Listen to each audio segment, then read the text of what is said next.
لله نحمده ونستعينه ونستغفره ونؤمن به ونتوكل عليه ونعوذ بالله من شرور أنفسنا ومن سيئات أعمالنا من يهده الله فلا مضل له ومن يضلله فلا هادي له ونشهد أن لا إله إلا الله وحده لا شريك له ونشهد أن سيدنا ونبينا ومولانا محمدا عبده ورسوله أرسله الله تعالى إلى كافة الناس بشيرا ونذيرا أما بعد فإن أصدق الحديث كتاب الله وخير الهدي هدي محمد صلى الله عليه وسلم وشر الأمور محدثاتها وكل محدثة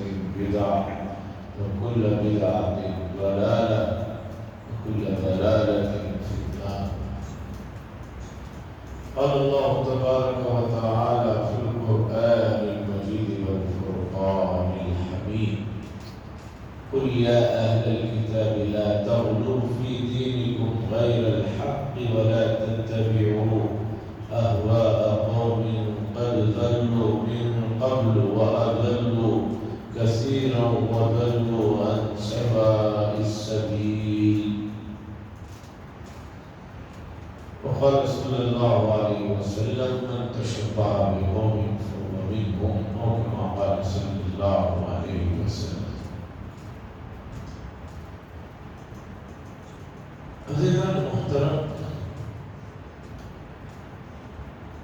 دین اسلام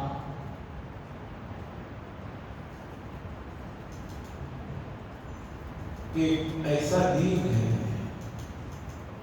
جس میں علم کو، معلومات کو اور صحیح چیزوں کو جاننے کی ترغیب دی گئی، تعلیم دی گئی، تاکید کی گئی کہ علم کو حاصل کرو اور اسے تحقیق کرو اور اس کے اندر کوئی چیز ایسی ہے جو قابل قبول نہیں تو اس میں دوبارہ اور فکر کرو، حقائق کو جانو۔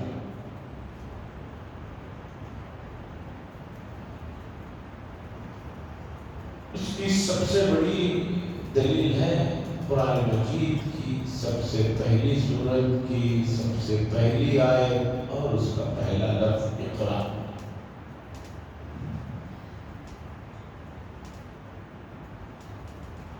اسلام کی تعلیمات جس میں پہلے نمبر پر توحید کی تعلیم ہے، یعنی اللہ کو ایک ماننے کی جو بات تاکید اور تعلیم ہے، یہ صرف روایتی باتیں نہیں ہیں کہ ایک بات چلی آ رہی ہے، ہم نے ان سے سنا، انہوں نے ان سے سنا، صرف بات اتنی نہیں ہے۔ اللہ نے انسان کو جو سب سے قیمتی چیز عقل عطا فرمائی ہے، عقل کی کسوٹی پر اس بات کو اگر آپ جانچیں گے، پرکھیں گے تو یہ بات بالکل واضح ہو کر سامنے آ جائے۔ قرآن کریم نے جو مثالیں بیان کی توحید کے مسئلے کو لے کر، یا جو لوگ اللہ کے علاوہ بہتوں کو جو مانتے ہیں، وہ مثالیں 1450 سال پہلے گزر چکی ہیں، لیکن مثالیں اتنی واضح ہیں آج 1450 سال کے بعد بھی ان مثالوں کو ایک آدمی کسی بھی علاقے میں کسی بھی زمانے میں بالکل تعلیم نہ ہونے کے باوجود بھی سمجھنا چاہے تو اس کے لیے مشکل۔ دوسری مثالوں کا قصہ ایسا نہیں ہے، بہت سی مثالیں ہیں کہ آدمی کو معلوم بھی نہیں ہے وہ کب کہیں گئی تھی، اس کے پیچھے کیا راز ہے۔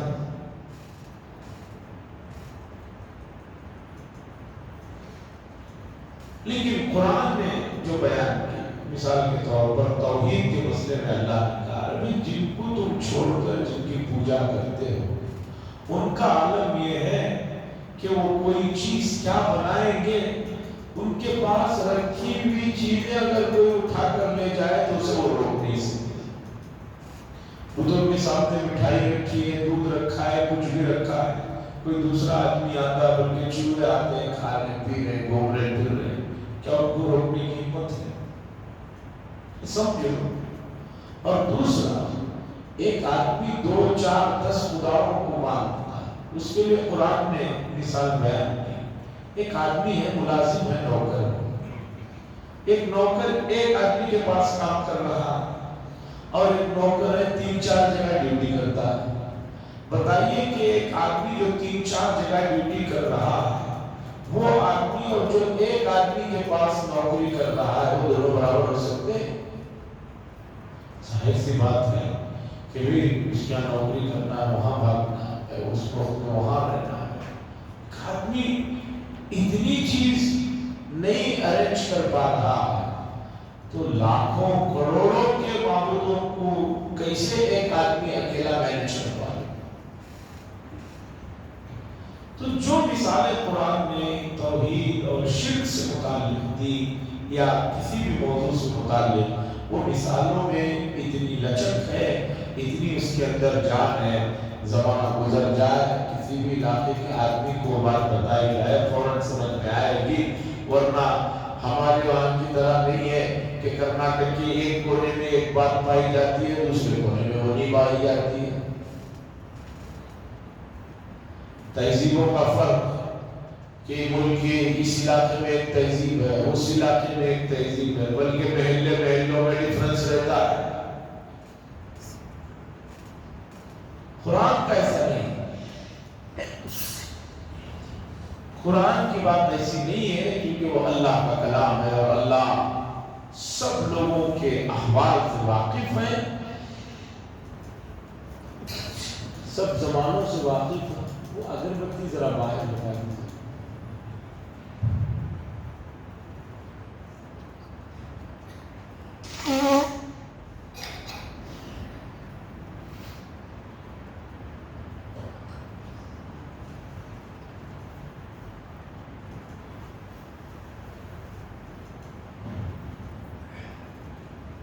سب احوال سے اللہ واقف ہے۔ تو پھر بات کی طرف آتا ہوں کہ اسلام علم کا، تحقیق کا مذہب ہے اور اس کی تعلیم اور تلقین کرتا ہے۔ اب آئیے، میں نے جو آیت کریمہ پڑھی ہے، یہ 6ویں پارے کی ایک آیت ہے، اس میں اللہ تبارک و تعالیٰ نے اہل کتاب اسلام جب مکہ المکرمہ اور مدینہ منورہ میں پھل پھول رہا تھا تو اس وقت 2 اور بڑی قومیں پائی جاتی تھی، ایک جو کفر و شرک میں پڑی ہوئی تھی، دوسرے اہل کتاب تھے جو اپنے آپ کو یہ کہتے تھے کہ ہم انبیاء کی اولاد ہیں اور ان کی تعلیمات ہمارے پاس ہیں۔ پھر ان میں 2 گروپ تھے، ایک یہودیوں کا گروپ تھا اور ایک عیسائیوں کا، نصرانیوں کا یا مسیحوں کا گروپ تھا۔ یہ جو یہود اور نصارہ رہتے تھے عرب کے علاقوں میں، تو عرب کے کفار اور مشرکین اکثر ان میں سے پڑھے لکھے نہیں تھے، تو وہ لوگ ان لوگوں کو عزت و احترام کی نظر سے دیکھتے ہیں، اہل کتاب۔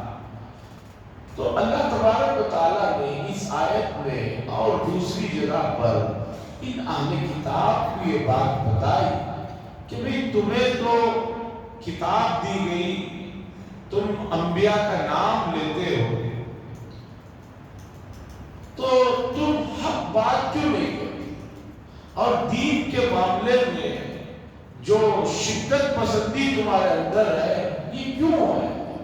اور تم ذاتی مفادات کے لیے خواہشات نفسانی پر جو چل رہے ہو، ایسے کیوں کر رہے ہو؟ ایسا نہ کرو، اگر ایسا کرو گے تو خود بھی گمراہ ہوں گے۔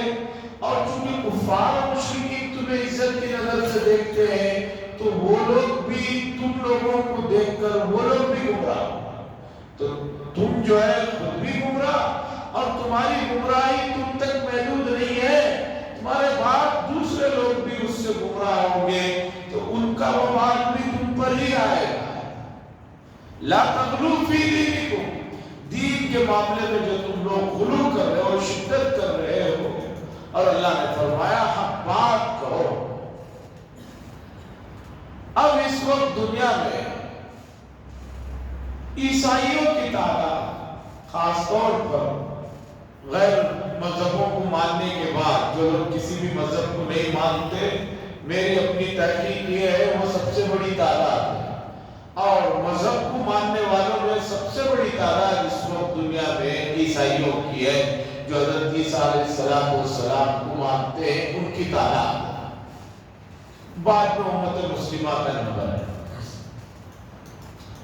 اب جو حضرات یہ کہتے ہیں کہ ہم عیسیٰ علیہ السلام کو مانتے ہیں، ان کو اپنا نبی مانتے ہیں، اور ان کی تعداد ہے اور دنیا بھر میں پھیلے ہوئے، اور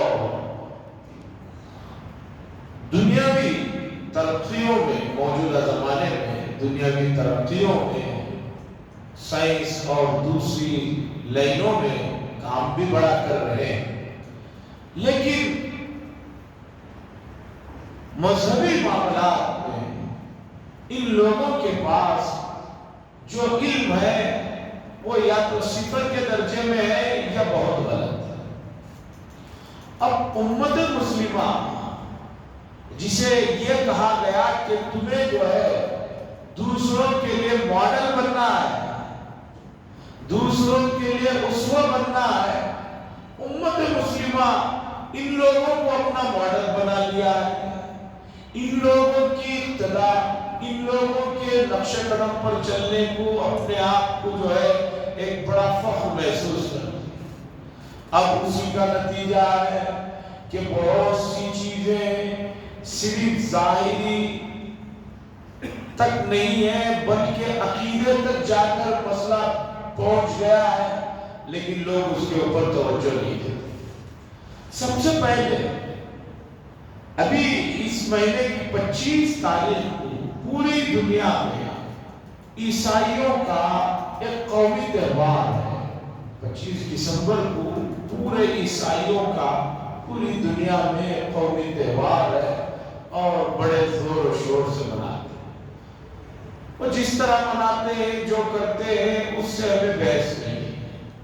مسئلہ صرف ہمارا ان کے ساتھ اس معاملے میں کیا رویہ ہونا چاہیے یا کیا نہیں ہونا چاہیے، اسے سمجھیے۔ سب سے پہلی بات تو کرسمس کے نام سے جو لفظ 25 دسمبر کو بنایا جاتا ہے، دو الگ لفظ ہیں۔ کرائس جو حضرت مسیح کے لیے بولا جاتا ہے، ماس اجتماع، یعنی حضرت مسیح علیہ السلام کے لیے یہ اجتماع ہو رہا ہے، یہ جڑ رہے ہیں، اور اس کے لیے ان کی اپنی تحقیق کے مطابق 25 دسمبر کو حضرت عیسیٰ علیہ السلام پیدا ہوئے۔ قرآن اور بائبل کو دیکھا جائے تو یہ تاریخ صحیح تھی۔ اب 12/22/2024 چل رہا ہے، یہ رسم 325 سے شروع ہوئی، اس سے پہلے نہیں یہ رسم تھی 25 دسمبر منانا، اس لیے کہ حضرت عیسیٰ علیہ السلام کی پیدائش کس تاریخ کو ہوئی، کس مہینے میں ہوئی، یہ متفقہ بات نہیں ہے۔ یہ ہم نہیں کہہ رہے ہیں، بلکہ عیسائیوں کے بڑے اسکالر، ان کے پوپ، ان کے پادری لوگ کہہ رہے ہیں۔ کوئی جنوری کہتا ہے، کوئی مئی کہتا ہے، کوئی فروری کہتا ہے، الگ الگ تاریخیں بتائی جاتی ہیں۔ اور بائبل کی تعلیم اور قرآن کی ایک آیت سے جو اشارہ ملتا ہے، اس سے بھی لگتا ہے کہ سردیوں کے مہینے میں دسمبر میں حضرت عیسیٰ علیہ السلام کی پیدائش نہیں ہوئی، اس لیے کہ عیسیٰ علیہ السلام کی پیدائش ایک معجزہ تھا، چونکہ اللہ کے حکم سے حضرت جبریل علیہ السلام نے پھونک ماری تھی حضرت مریم پر، جس کے بعد حضرت عیسیٰ علیہ السلام کا حمل ڈھیرا پھر پیدا ہوئے۔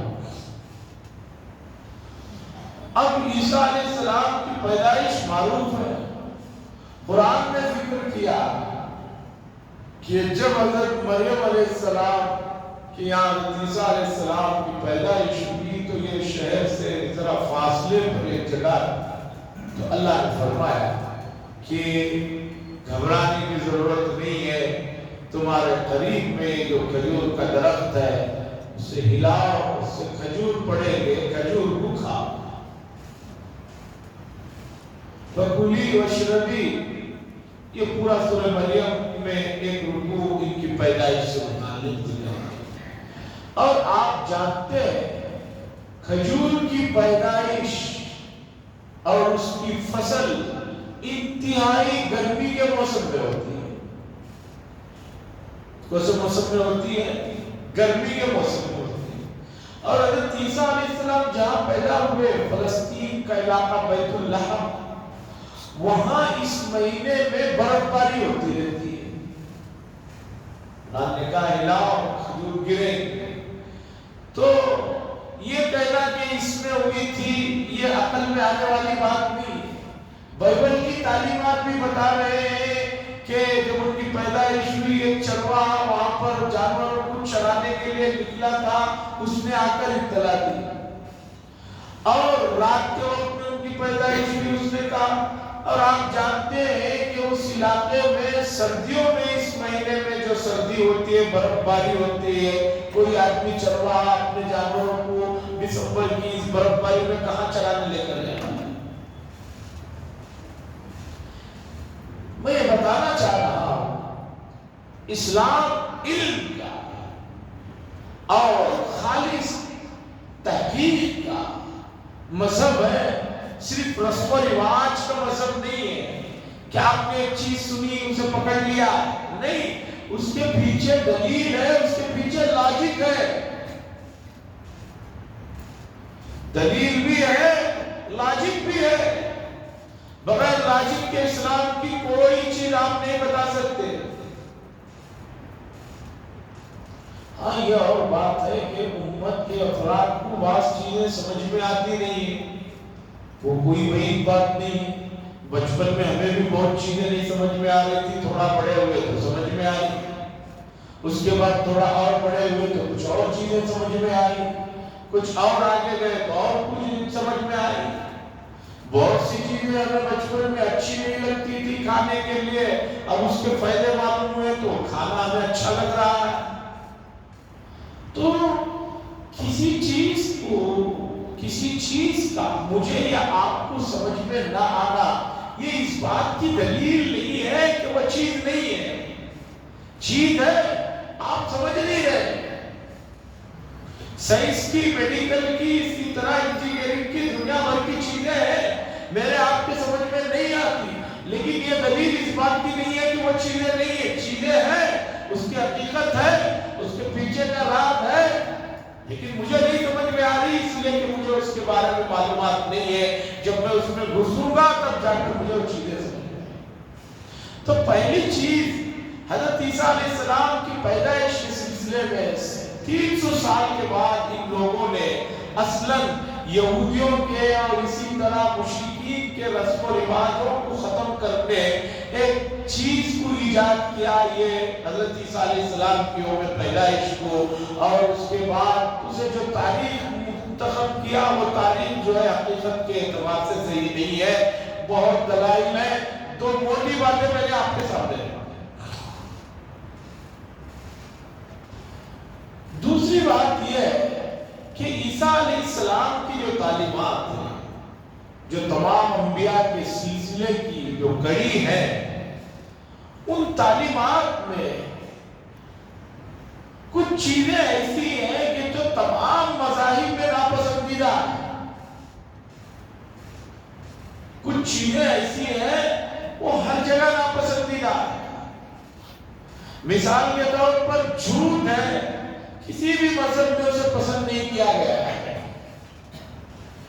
کسی کو ناحق ستانا یہ ناپسندیدہ چیز ہے، کسی بھی مذہب میں اسے پسند نہیں کیا گیا.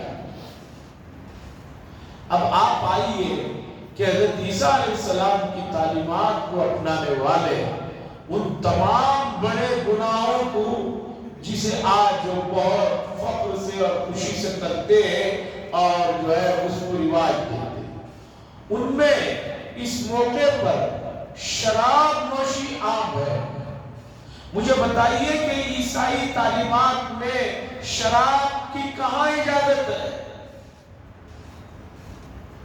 اپنی مذہبی کتابوں سے وہ ثابت کر کے بتا دیں کہ ہمارے مذہب میں شراب کو اجازت دی گئی ہے؟ نہیں بتا سکتے.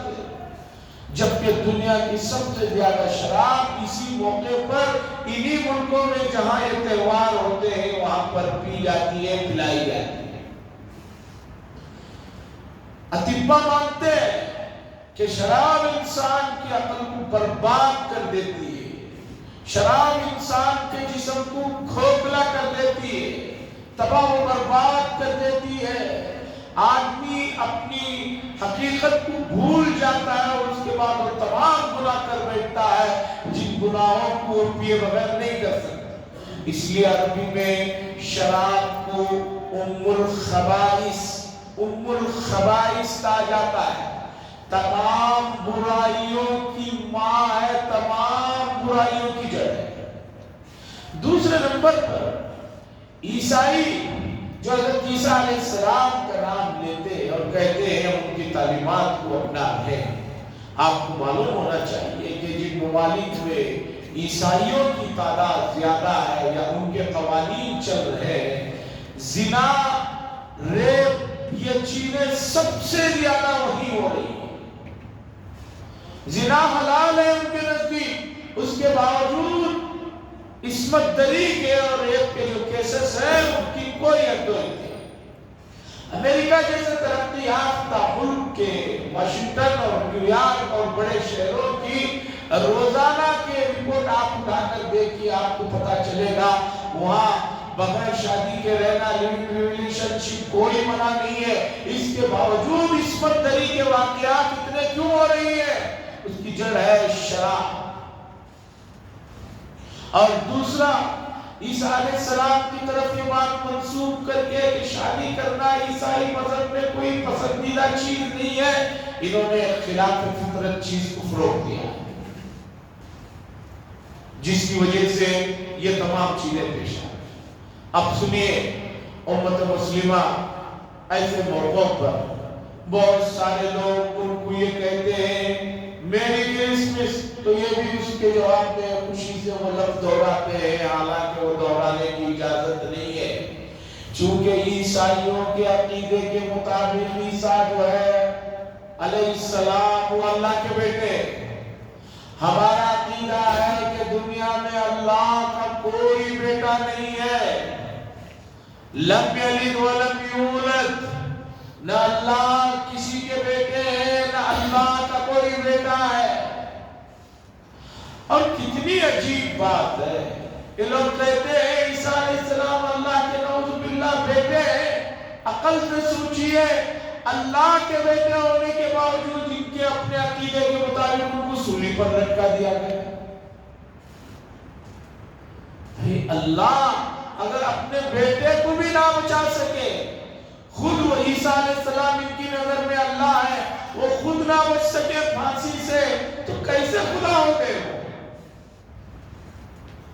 ہمارا اپنا عقیدہ ہے وما قتلوه وما صلبوه ولكن شبه له. حضرت عیسیٰ علیہ السلام نہ قتل کیے گئے نہ انہیں پھانسی دیا گیا. ان کو البتہ کنفیوژن ہو گیا ہے، اور قرآن نے کہا کہ ہم نے انہیں آسمانوں پر اٹھا دیا. اور احادیث کے مطابق قیامت کے قریب حضرت عیسیٰ علیہ السلام آئیں گے. دجال کا جہاں بھی ذکر حدیثوں میں آتا ہے وہاں حضرت عیسیٰ علیہ السلام کا ذکر آتا ہے، اس لیے کہ قیامت کے قریب دجال کا فتنہ عام ہوگا، اور دجال کی جو ہے تباہ کاریاں جب بڑھیں گی، عیسیٰ علیہ السلام بحیثیت ایک امتی آسمان سے تشریف لائیں گے، پھر دجال کا مقابلہ ہوگا. یہ تمام تفصیلات حدیث کی تمام کتابوں میں کتاب الفتن کے ماتحت جمع کی.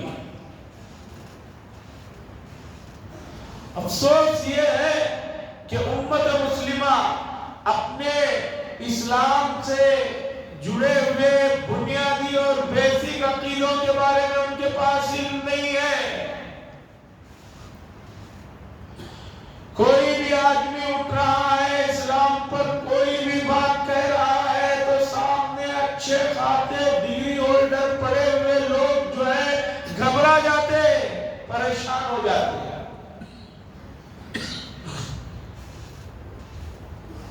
عزیزان گرامی, بہت سے بڑے بڑے مسلمان گھرانوں میں پیدا ہونے والے اسکالرز اور دوسری چیزیں رسول اللہ صلی اللہ علیہ وسلم سے متعلق جب کوئی اعتراض کرتا ہے تو ان کا ایمان ڈگمگانے لگتا ہے.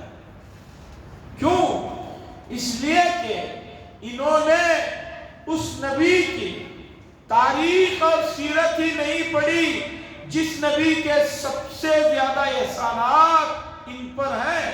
اس نبی کی سیرت انہوں نے پڑھی ہی نہیں جس کے بارے میں قرآن و حدیث نے کہا کہ اگر تم سب سے زیادہ اپنے نبی سے محبت نہیں کرو گے تمہارا ایمان ہی جو ہے انکمپلیٹ ہے. ایمان کو مکمل اور کامل کرنے والی چیز جو ہے نبی کریم صلی اللہ علیہ وسلم سے بے انتہا محبت ہے. اب جب آپ سے بے انتہا محبت کرنا ضروری ہے تو آپ کی سیرت پڑھنی پڑے گی. کون مسلمان ایسا ہے کہ بچپن میں مسجد کے ماتحت میں یا گھر میں کوئی استاد نے جنہیں آ کر کچھ دیر پڑھا دیا ہے, اس کے علاوہ دین کی تعلیم کے سلسلے میں کون مسلسل جو ہے پابندی کے ساتھ وابستہ ہے؟ ایسے لوگوں کی کتنے پرسنٹیج ہے آپ بتائیے.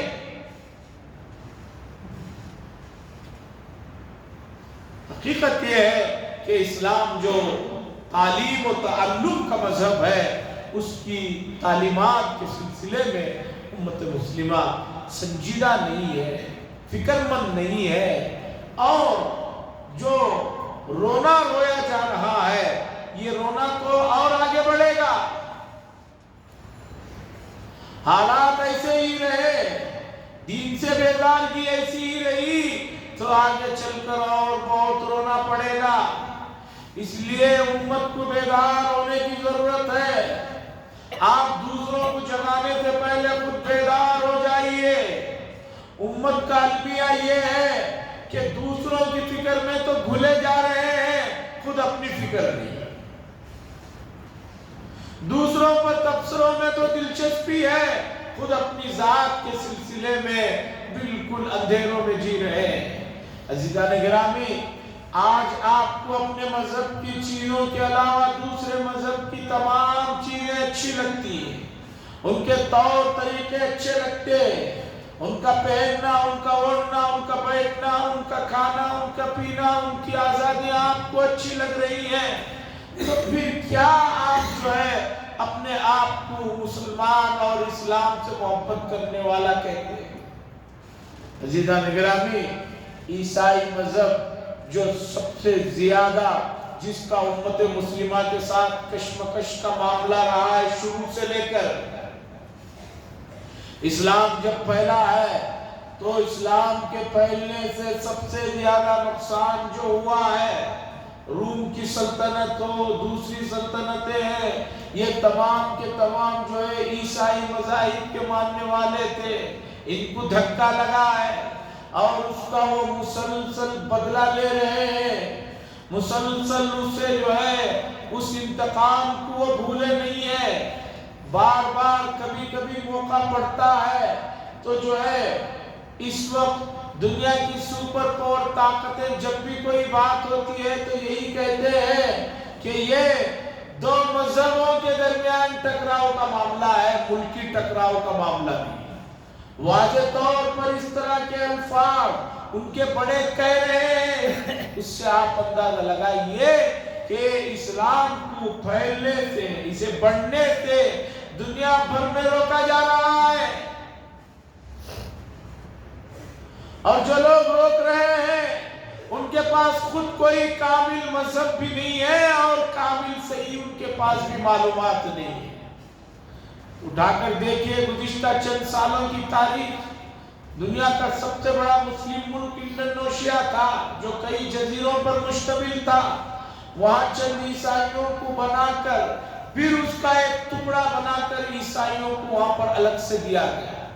افریقہ میں ایک بڑا ملک ہے سوڈان، سوڈان جو ہے مسلمانوں کا زمینی اعتبار سے وہاں کا افریقہ کا سب سے بڑا ملک مانا جاتا ہے۔ وہاں ایک علاقے میں چند لوگوں کو پیسے کا، مذہب کا، دوسرا تیسرا لالچ دے کر عیسائی بنایا گیا، پھر کہا گیا کہ بھی یہاں عیسائی غیر محفوظ ہے، یہ کہہ کر جو ہے سوڈان کا ایک ٹکڑا کر کے جو ہے ان کے ہاتھ میں دیا۔ تاریخ کا مطالعہ کیجئے، نہیں مطالعہ کریں گے تو دوسروں کا تو کچھ نہیں، آپ کا اپنا نقصان ہو جائے گا۔ تاریخ میں یا حالات کو میڈیا جو دکھا رہا ہے، بتا رہا ہے، اس پر ایمان مت لائیے گا۔ آپ کے پاس بنیادی طور پر قرآن و حدیث سب سے معتبر دو کتابیں ہیں، اس قرآن و حدیث کو پڑھیے، سمجھیے اور اپنی دنیا اور آخرت بنانے کے اس میں جو طریقے بتائے گئے ہیں اسے اپنائیے، اس سے بہتر کوئی طریقے کہیں سے آپ کو نہیں مل سکتے۔ عزیزان گرامی، غلو پسندی سے شریعت نے اہل کتاب کو منع کیا، آج امت مسلمہ کو بھی یہی چیزیں درپیش ہیں۔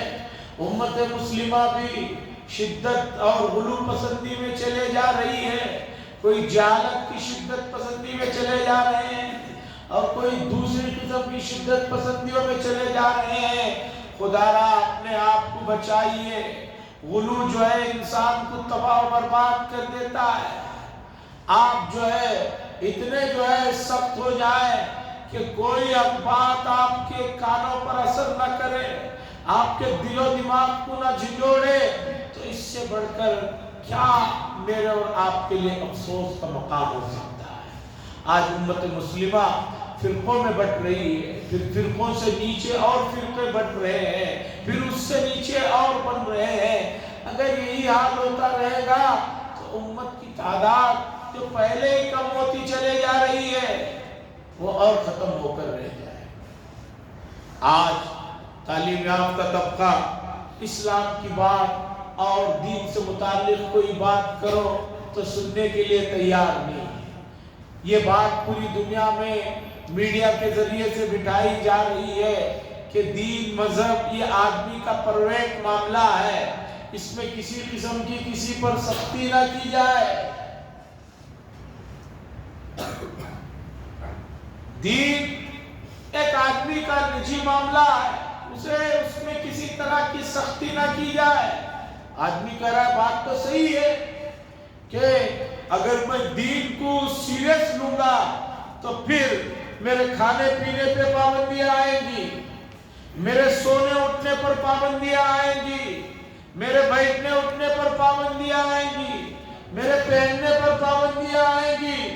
اس لیے عیسائیوں نے جو نعرہ دیا کہ دین مذہب جو ہے جب تک آدمی کنیسہ میں چرچ میں بیٹھا ہے تب تک کی بات ہے، باہر نکلا، چرچ سے باہر نکلا تو اب آدمی آزاد ہے، اسے کسی قسم کی پابندی اور اسے کسی قسم کی جو ہے وہاں پر سختی نہیں کرنا چاہیے۔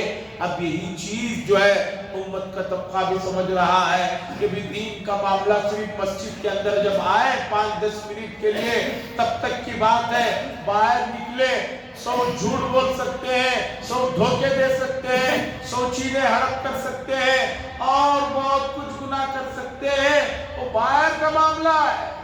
عیسائیوں نے کہا آتو لکیسر اما لکیسر، بادشاہ کو جو پاور ہے اسے جو دینا ہے اسے دو، اور چرچ کو جو دینا ہے وہ دو۔ جتنے منٹ چرچ میں آ کر بیٹھے ہو سر جھکا کر موم بتی سلگا کر اتنی دیر تک تم جو ہے بیٹھے ہو، باہر نکلو تو مذہب کا حق تم نے ادا کر دیا، اب باہر اپنی دنیا دنیا کے لیے تم کچھ بھی کر سکتے ہو. یہی نظریہ اسلام کے ماننے والوں کے اندر بھی ہے. بہت سارے دیندار لوگ دین کو صرف مسجد میں 5-10 منٹ کے لیے سمجھ رہے ہیں, باہر نکلتے ہیں حقوق کو غصب کر رہے ہیں, لوگوں کے حق مار رہے ہیں اور خدا جانے کیا بڑے بڑے غلطیاں کر رہے ہیں. یقین جانیے اسلام کامل مذہب ہے. آپ مسجد میں بھی اللہ کے بندے ہیں, گھر میں بھی اللہ کے بندے ہیں, بازار میں بھی اللہ کے بندے ہیں. وہاں بھی آپ پر ذمہ داریاں ہیں, گھر میں بھی ذمہ داریاں ہیں, معاشرے کی بھی ذمہ داریاں ہیں. آپ معاشرے کے لیے کیا کر رہے ہیں؟ قوم کا رونا آپ روتے ہیں, لیکن قوم کے لیے کتنی آپ کے دل میں ہمدردی ہے, قوم کے لیے کتنی آپ کے لیے آپ کے دلوں میں فکر ہے, اس کی طرف بھی توجہ دینے کی ضرورت ہے. اس لیے کہ میدان محشر میں ان چیزوں کے بارے میں بھی سوال. عزیزان گرامی, میں پھر اپنی پہلی بات جہاں سے شروع کیا وہاں پر آتا ہوں. اسلام ایک تعلیم, تعلم اور سیکھنے سکھانے کا سلیقے کا مذہب ہے, اور اس کے لیے بنیادی طور پر قرآن و حدیث ہمیں سیکھنے سکھانے کا طریقہ اور راہ اور اس کا حد واضح کرنے والی چیزیں ہیں. ہمیں قرآن و حدیث کی طرف آنا ہوگا. اسے صرف مسجد میں نماز میں قرات سننے تک یا صبح میں 2-4 منٹ سننے تک نہیں, بلکہ اسے عملی طور پر پوری زندگی میں لانے کے لیے آپ اسے دن میں بھی پڑھنا ہوگا, رات میں بھی سونے سے پہلے دیکھنا ہوگا, تب جا کر کچھ بات بنے گی. اللہ سے دعا فرمائے اللہ تبارک و تعالی صحیح دین کی سمجھ نصیب فرمائے. وآخر دعوانا الحمدللہ.